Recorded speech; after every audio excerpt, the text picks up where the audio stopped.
E, pô, Geografia 2, revisão do livro, capítulo 30. Exercícios conceituais. Como a globalização alterou a divisão internacional do trabalho. Com o advento da globalização, houve um aumento das conexões e circulações mundiais.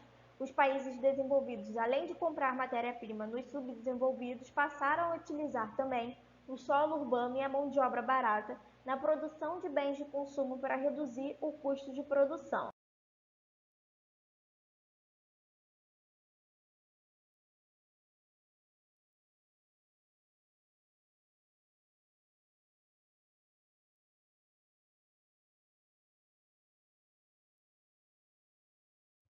Por que a China tem interesse em investir em países da África? Os chineses têm interesse em expandir a exploração de recursos naturais no continente africano, pois enquanto na China existe risco de falta ou escassez desses recursos, na África há grande oferta deles e além de baixos custos para a instalação de indústrias e grande oferta de mão de obra barata. Por que não é certo relacionar a fome com a suposta impossibilidade de aumentar a produção agrícola? O aumento da população gerou uma demanda pelo aumento da produção de alimentos, o que poderia ser facilmente resolvido com a produção agrícola que existe atualmente. O problema central ele concentra-se, portanto, no viés político, na falta de uma melhor distribuição e acesso aos alimentos produzidos. Além disso, é crucial o investimento em distribuição de renda para combater a pobreza. Relacione a expansão agrícola com o desmatamento e o processo de desertificação. A expansão agrícola é marcada pela necessidade de se buscar novas terras cultiváveis, o que resulta em desmatamento para o plantio e pecuária. Com a grande produção agrícola mundial, é baseada na monocultura, com forte uso de fertilizantes, o solo vai perdendo seus nutrientes e se tornando arenoso. Identifique as duas áreas da Terra onde se concentram os maiores números de subnutridos. As áreas de maior concentração de subnutridos são o continente africano e asiático. Cite dois fatores que contribuíram para a redução da subnutrição no mundo em 2010.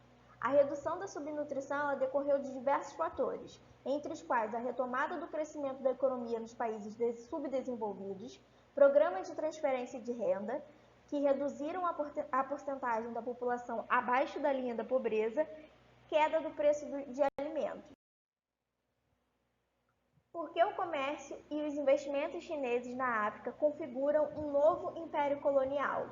Os investimentos chineses na África eles configuram um novo império colonial porque a relação comercial da China com a África reproduz a lógica colonial da divisão internacional do trabalho, em que a África posterga sua condição de fornecedora de matéria-prima e amplia sua dependência dos investimentos chineses em infraestrutura. Observe a tabela e o mapa a seguir. O DH é a referência mundial para avaliar o desenvolvimento humano a longo prazo.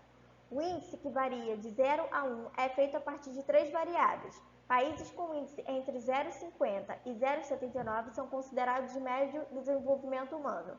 A tabela apresenta o número do IDH de alguns países africanos entre 1990 e 2010.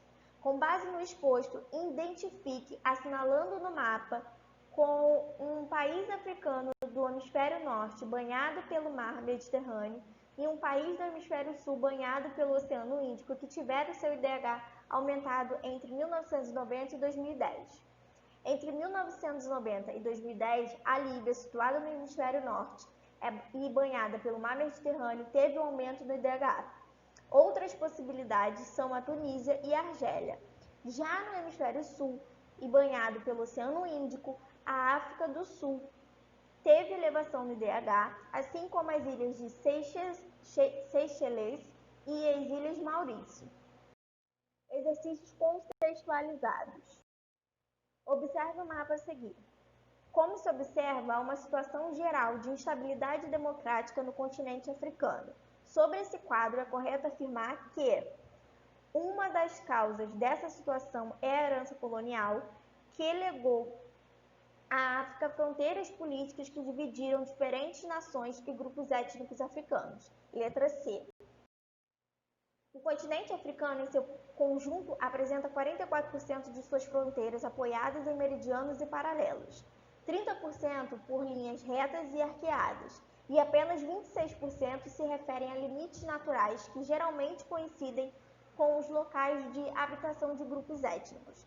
Diferentemente do continente americano, onde quase a totalidade das fronteiras obedece aos limites naturais, a África apresenta as características citadas em razão principalmente, letra B, dos interesses de países europeus preocupados com a partilha de seus recursos naturais.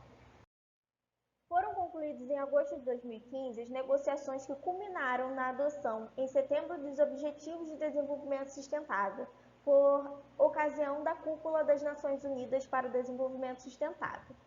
Processo iniciado em 2013, seguindo o mandato emanado na Conferência do Rio+20, os Objetivos de Desenvolvimento Sustentável deverão orientar as políticas nacionais e as atividades de cooperação internacional nos próximos 15 anos, sucedendo e atualizando os Objetivos de Desenvolvimento do Milênio.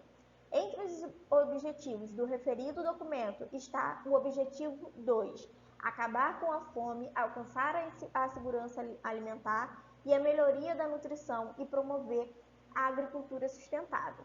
Eliminar os subsídios à exportação de produtos agrícolas contribui para acabar com a fome porque, letra E, valoriza os produtos agrícolas dos países em desenvolvimento. 13. Cerca de 805 milhões de pessoas no mundo, uma em cada 9 sofre fome, de acordo com o novo relatório das Nações Unidas, divulgado hoje, 16 de nove de 2014.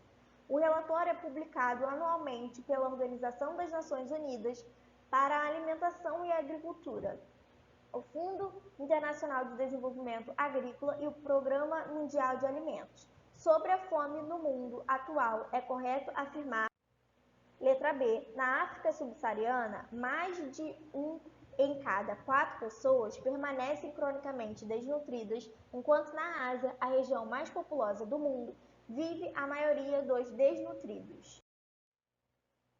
14. Então, reduzir a desigualdade por meio de redistribuição prejudica o crescimento econômico? Não. Segundo dois estudos marcantes feitos por economistas do Fundo Monetário Internacional, que dificilmente é uma organização de esquerda, o primeiro estudo examinou as relações históricas entre a desigualdade e o crescimento e descobriu que os países com desigualdade de renda relativamente baixa têm mais êxito em alcançar um crescimento econômico sustentado, em oposição aos surtos ocasionais. O segundo, divulgado no mês passado, analisou diretamente o efeito da redistribuição de renda e concluiu que a redistribuição parece geralmente benigna em relação ao seu impacto sobre o crescimento. Assinale a afirmativa coerente com os argumentos do texto. A. Os países da zona do euro menos afetados pela crise econômica foram aqueles que adotaram políticas redistribucionistas. E é isso, meu povo. Dúvidas, escrevam nos comentários e até o próximo vídeo.